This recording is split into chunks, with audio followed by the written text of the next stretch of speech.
Hola, soy Jesús Nieto Martínez. Bienvenidos. Continuando con la serie de videos Entender la matemática, vamos a retomar o resumir lo que hicimos en el video anterior. Hablando de conjuntos finitos, vimos que si A es un conjunto finito y B también, entonces la unión resulta ser un conjunto finito y además el cardinal de la unión se obtiene haciendo este cálculo: el cardinal de A más el cardinal de B menos, perdón, aquí me equivoqué, menos el cardinal de la intersección de A con B. Eso relaciona la operación aritmética de números naturales con la operación conjuntista unión. Desde ese punto de vista, la relación entre el producto cartesiano de conjuntos finitos con el producto de números naturales es esta: el cardinal del producto cartesiano de A y B se calcula multiplicando el cardinal de A con el cardinal de B. También definimos lo que es el conjunto de las funciones que van de A en B, lo denotamos de esta forma: B elevado a la A, y esa notación viene precisamente del hecho de que el cardinal de ese conjunto es precisamente el cardinal de B elevado al cardinal de A. Por eso es que se escribe, por eso se denota de esta forma el conjunto de las funciones que van de A en B. Como una aplicación de este resultado, vimos el teorema de Cantor, un teorema de Cantor que dice que dado un conjunto finito X, el conjunto de partes de X tiene cardinal justamente 2 elevado a el cardinal de X. Esto, repito, es un resultado de Cantor. Se conoce como uno de los teoremas de Cantor. Eso fue lo que hicimos en el video anterior. Y lo que corresponde a este video es una forma de generalizar el concepto de producto cartesiano. Ya sabemos lo que es el producto cartesiano de dos conjuntos. Se puede hacer una generalización sencilla para el producto cartesiano de tres conjuntos y en general el producto cartesiano de n conjuntos: A1 por A2, etcétera, hasta, digamos, a sub n. Se puede hacer tomando la definición ya conocida para el producto cartesiano de dos conjuntos, haciendo simplemente, como este producto cartesiano es un conjunto y aquí tenemos otro, entonces aquí tendríamos simplemente el producto cartesiano de este conjunto con este conjunto, y generalizar eso de forma recursiva o inductiva a cualquier cantidad finita de conjuntos. Lo que queremos hacer es algo más general que eso: definir un producto cartesiano que abarque este caso, este caso, este caso y el caso más abstracto en el que la familia de conjuntos que se están multiplicando aquí no necesariamente sea una cantidad finita, es decir, no necesariamente una cantidad finita de conjuntos, es decir, podemos multiplicar, podemos definir el producto cartesiano de una cantidad infinita de conjuntos. Esa es la idea. Entonces vamos a recordar lo que es esto. Esto quiere decir todos los pares ordenados en los que la primera coordenada es un elemento, en este caso de A, y la segunda coordenada es un elemento, en este caso de B. Hablamos de la primera coordenada y de la segunda coordenada. Primera coordenada, segunda coordenada. Es decir, que podemos ver cada elemento de este producto cartesiano como una función. Una función que al 1 le asigna este elemento y al 2 le asigna este elemento. Es decir, ese par AB lo podemos identificar con una función, vamos a llamarla f, en la que f de 1 es A y f de 2 es B. Esa es una forma de ver el par ordenado AB. Lo único que importa aquí es que A es un elemento de A y que B es un elemento de B. Es decir, podemos hacer abstracción de esta definición y definir el producto cartesiano de A con B de esta forma. Son todas las funciones.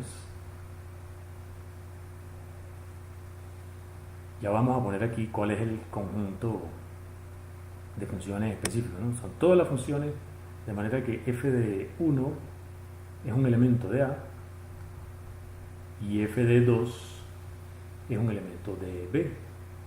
Eso es lo que estamos diciendo acá. La primera coordenada está en A, la segunda coordenada está en B.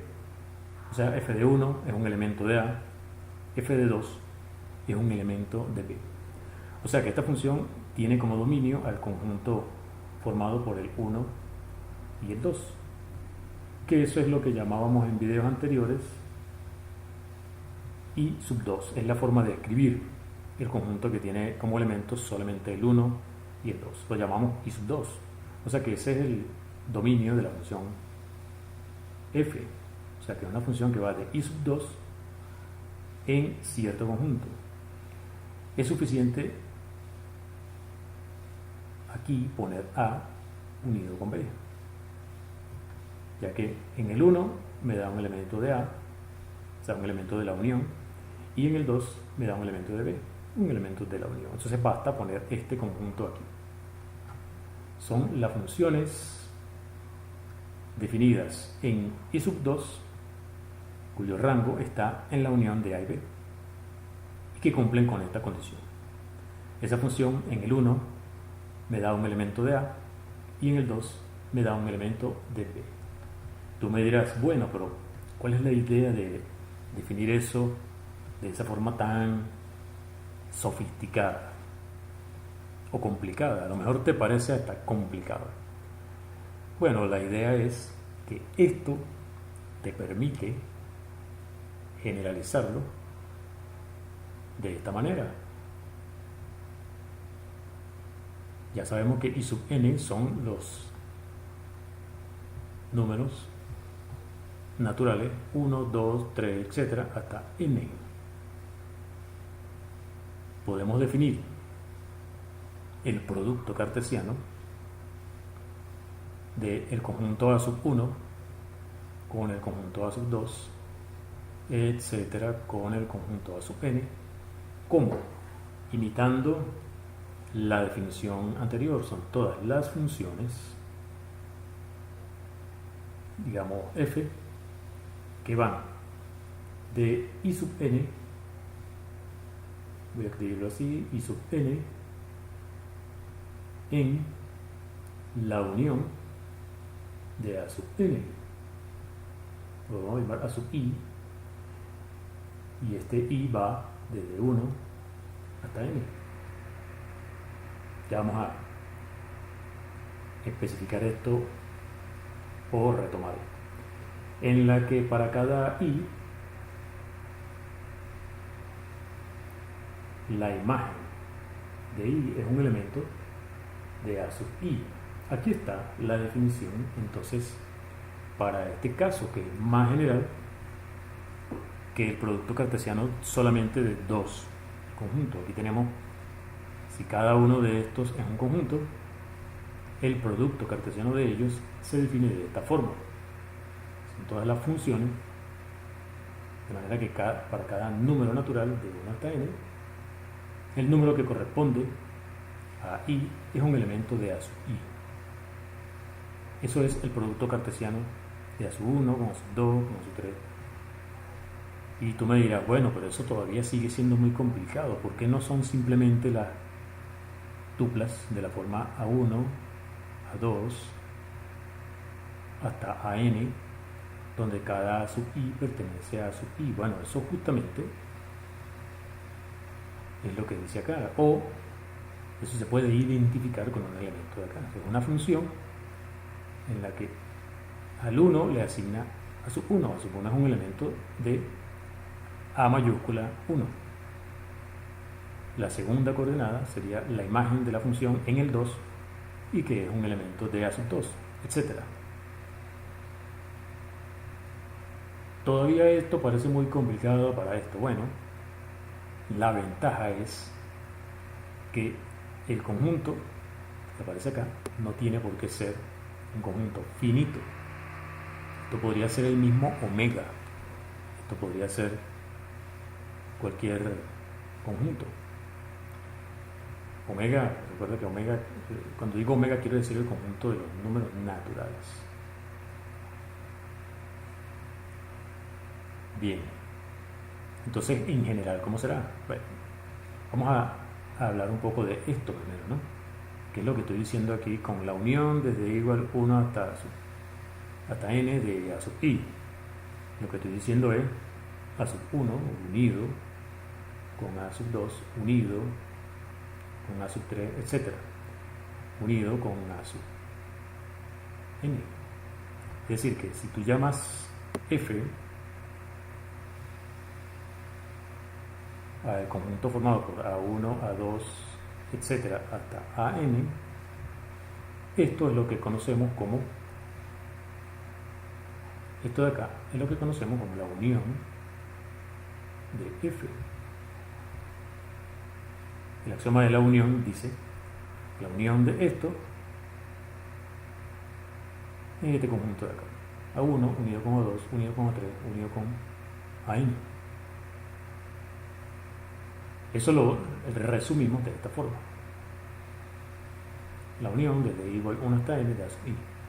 Otra forma de decirlo es la unión con i en i sub n de los a sub i. Esta es otra forma de decir la unión desde i igual 1 hasta n de a sub i. Repito, la ventaja es que esto se puede generalizar poniendo aquí cualquier conjunto. ¿Y a qué me refiero con esto? Digamos que escribimos a sub i y aquí vamos a poner como índice i pertenece a i. Aquí en este caso, este i es cualquier conjunto. La cantidad de elementos que tiene i es arbitraria. Puede tener 2, 3, n o incluso pueden ser infinitos. Y esta notación lo que quiere decir es que para cada elemento de acá yo tengo un conjunto que se llama a sub ese elemento. Así que es lo mismo que decir esto representa una función. Esto es una función y esa función, vamos a llamarla a, está definida en el conjunto i y va aquí a la familia, vamos a llamar la familia f. F, como vimos anteriormente, vamos a llamarlo a sub i, tal que i pertenece a i. De manera que esta función, para cada i que yo tenga acá, la función a evaluado en i es lo que estamos llamando a sub i. Eso es lo que quiere decir esto de acá. Ojo, no confundir esto de acá con esto de acá, porque aquí estamos hablando de que para cada elemento de i yo tengo un conjunto que se llama a sub i. En cambio, esto es el conjunto formado por todos los a sub i posibles. Es decir, aquí tú podrías tener, digamos, a sub i igual a sub j, siendo i distinto de j. Entonces aquí tendrías a sub j, que es lo mismo que a evaluado en j, igual a evaluado en i. Y al colocarlo aquí en este conjunto, tú no tienes repeticiones. En f no hay repeticiones. Aquí sí puede haber repeticiones. En el caso finito, veámoslo en el caso finito para que se vea claro cuál es la diferencia entre estos dos. Aquí es posible que tú tengas A1, A2, A3, por ejemplo, pero digamos que A1 y A2 son iguales. En esta lista estamos diciendo al 1 le corresponde a sub 1, al 2 le corresponde a sub 2 y al 3 le corresponde a sub 3. Si a sub 1 y a sub 2 son iguales y lo ves de esta forma, aquí tendría solamente a sub 1 y a sub 3. Esto sería el f. Mientras que al verlo como función, vamos a borrar esto un momento. Al verlo como función, solamente estamos diciendo que el primer conjunto de la familia, o sea, al 1 le corresponde a sub 1, al segundo le corresponde a sub 2, al tercero le corresponde a sub 3, pero es posible que estos dos sean iguales. Como en este caso, si a sub 1 y a sub 2 son iguales, f, escrito de esta forma, solamente tiene dos elementos, mientras que viéndolo como función, en la familia, escrita así, tiene tres, el primero, el segundo y el tercero, solo que el primero y el segundo son iguales. Como conjunto hay dos elementos nada más, pero como función tienes más elementos, tienes tres, porque recuerda que para las funciones son pares ordenados, 1, a sub 1, 2, a sub 2, 3, a sub 3. Bien, entonces no hay que confundir esto con esto. Entonces cuando hablamos de producto cartesiano, ya tenemos una definición para A1 por A2 por etcétera por AN. Vamos a denotarlo de esta forma, utilizando la letra pi para el producto de A sub i, donde i varía, en este caso como es de 1 a n, es lo mismo que decir con i en i sub n. Entonces, ¿qué será el producto cartesiano con i en el conjunto arbitrario i de los conjuntos a sub i? Esta es una definición que incluye todos los casos anteriores, incluye esto, incluye el caso de 2 solamente. Solo que aquí i es un conjunto arbitrario, i es un conjunto. Pero me interesa que sea no vacío para poder tener algo aquí, ¿no? Entonces, ¿cómo es que definimos esto? Ya habíamos dicho, son funciones, son todas las funciones que van del conjunto i en la unión de los a sub i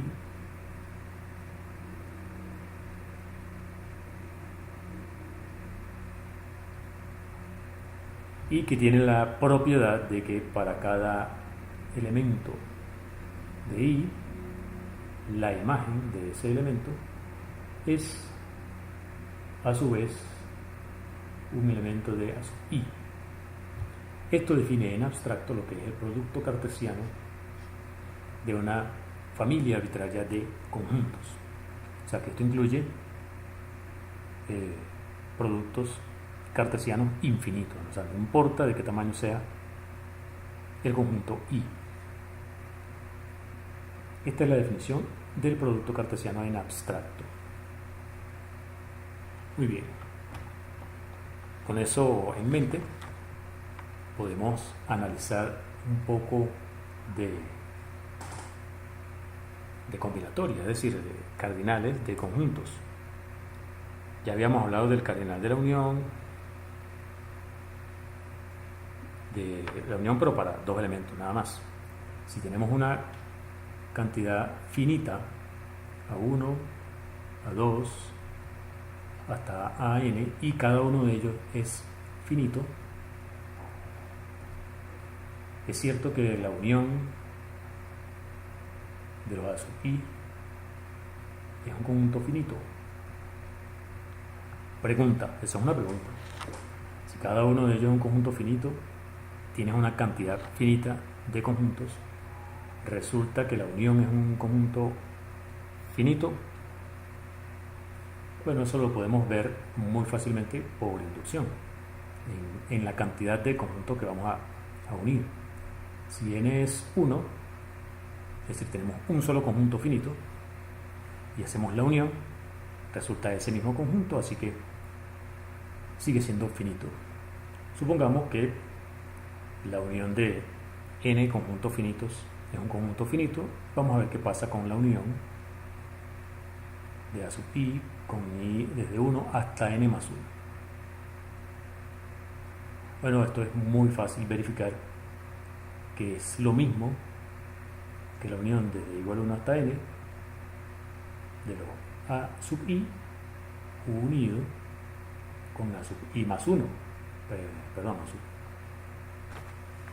n más 1. Hay que borrar esto. Borramos A sub, voy a poner así, más 1, n más 1. La unión desde 1 hasta n más 1 da lo mismo que la unión desde 1 hasta n unido con este otro conjunto. Ahora que tenemos una unión de solamente dos conjuntos y cada uno de ellos es finito, así que podemos usar inducción para obtener el resultado. Esto es un conjunto finito. Es decir, tú supones que el resultado vale para todo número menor que n más 1, vale también para el 2, entonces por hipótesis inductiva, este es finito. Como este es finito por hipótesis y como estamos uniendo solamente 2 y el resultado vale para todo n, para n y para todo número menor que n, entonces vale para 2, así que el resultado se obtiene de esa forma.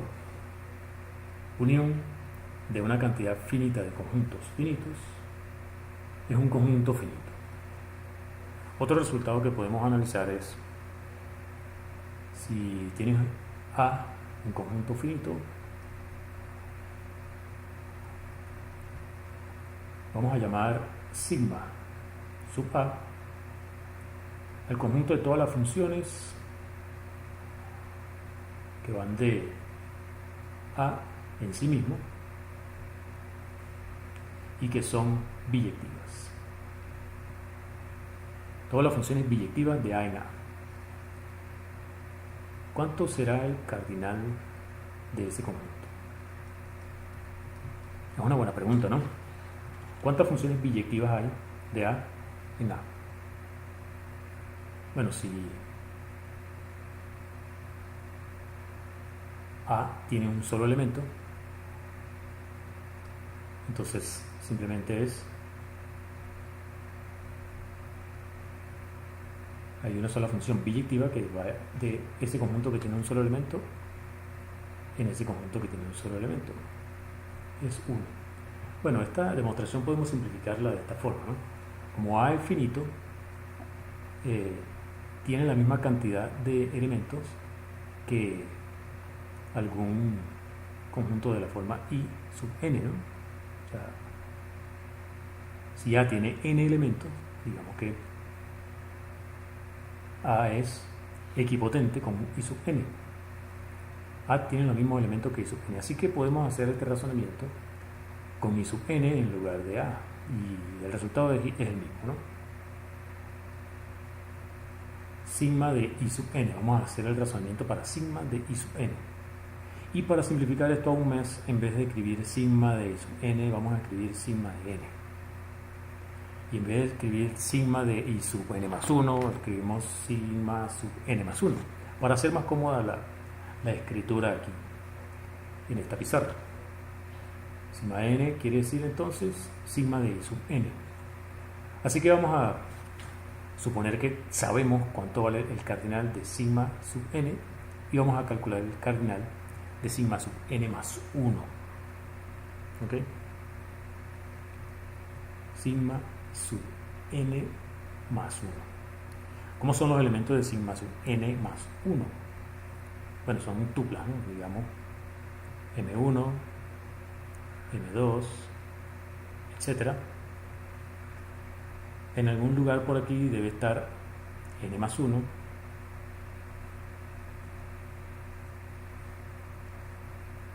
etc. Y aquí, digamos, m sub n más 1.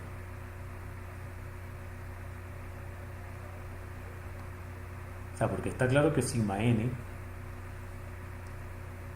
por definición, que es lo mismo que todas las m1, m2, hasta mn.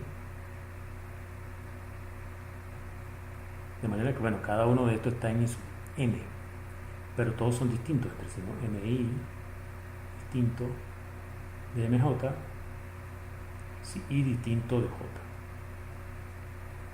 Sigma n es lo mismo que todas las n tuplas que tienen todas las coordenadas distintas.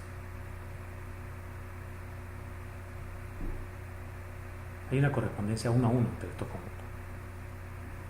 Ok, entonces usando ese hecho, un elemento de sigma n más 1 tiene esta forma. En alguna parte, digamos en la coordenada i, aparece n más 1. Entonces voy a hacer una correspondencia biyectiva entre una tupla de esta forma y una tupla. Recuerda que quiero que aparezca sigma n en alguna parte. Entonces una tupla de esta forma es una tupla en la que no aparece n más 1. Entonces voy a hacerlo así. En la primera coordenada voy a poner i, que es el lugar en el que aparece n más 1 en la tupla. Y en el resto de las coordenadas pongo las otras coordenadas, es decir, m1, m2, etc. hasta mn más 1. Estoy quitando, de aquí hasta aquí, quitando n más 1. Entonces, ¿esto dónde vive? Esto vive, este que está aquí, está en sigma n. Perdón, este de acá está en sigma n y este está en i sub n. Este está en i sub n más 1, porque este puede ser n más 1. Esto está en i sub n más 1, producto cartesiano con el resto, que esto es sigma n. Esta correspondencia no es difícil ver que es biyectiva, esto es 1 a 1. Tenemos una correspondencia 1 a 1 entre sigma n más 1 y este conjunto i sub n más 1, producto cartesiano con sigma n. ¿Eso qué nos dice? Eso nos dice que si ya sabes cuánto es el cardinal de sigma n, multiplicas por el cardinal de i sub n más 1, que es simplemente n más 1, y está listo. Vamos a ponerlo en la siguiente página. El cardinal de sigma n más 1 es el cardinal de I sub n más 1, que es n más 1, por el cardinal de sigma n. Es decir, si n vale 1, habíamos dicho que era 1, pero para el 2 estamos hablando de sigma de 1 más 1, que sería 1 más 1, por el de sigma de 1, que es 1. O sea que el cardinal, aquí es cardinal, falta el cardinal aquí, que sería 2 por 1. ¿Cómo será el de sigma 3? El de sigma 3, según la fórmula, sería 3 por el de sigma 2, 6. ¿Cómo será el de sigma 4? 4 por el de sigma 3.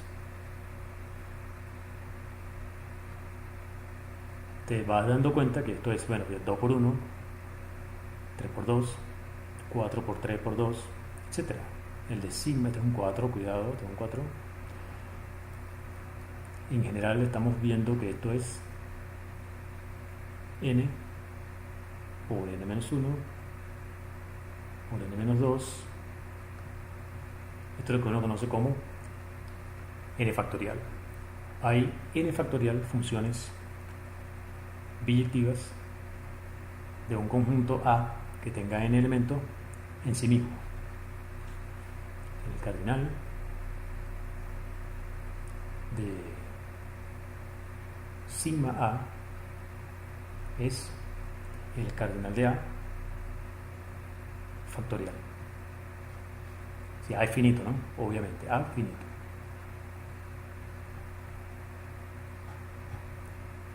Tienes un conjunto finito A. ¿Cuántas funciones biyectivas hay de A en A? Bueno, si A tiene n elementos, entonces hay n factorial elementos. Bien, vamos a dejar este video hasta aquí porque se me hizo largo, ¿no? ¿Qué fue lo que hicimos? Definimos el producto cartesiano dada una familia arbitraria de conjuntos. Tiene I, un conjunto arbitrario, una familia de conjuntos F indexada en ese conjunto I, es decir, una función a cada elemento de I, o sea, a cada índice le corresponde un conjunto. El producto cartesiano de esa familia de conjuntos lo definimos como todas las funciones que van del conjunto de índices en la unión de esa familia de conjuntos, de manera que para cada I